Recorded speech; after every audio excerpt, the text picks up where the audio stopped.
Hey guys, we come up here from Broome up the Dampier Peninsula and we're heading into a place called Pender Bay. And when you turn off the main road near the Cape Levique turn off, which is now closed, you've got to go in about 40 k's, so it really pays to deflate your tyres before you go in, and you'll find the ride will be much better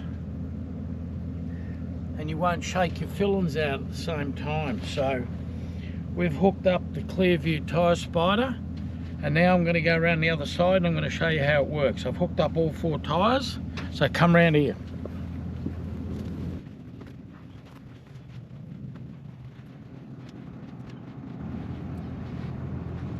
So it really does look like a bit of a spider, but what we do now is we turn all these hoses on, and now everything will run through to the main tank, and then from the main tank we'll open it up. We've got pressure.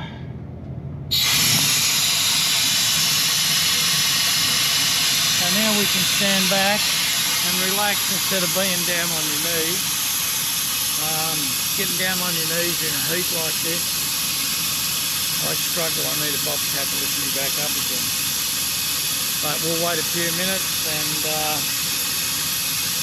everything will drop down, and then I'll start staggering my tyres.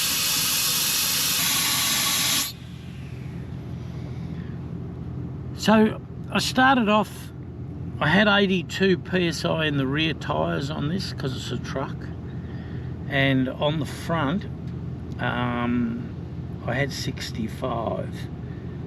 I've now just deflated some air out of the tyres and I'm down to 49, so I'm going to take some more out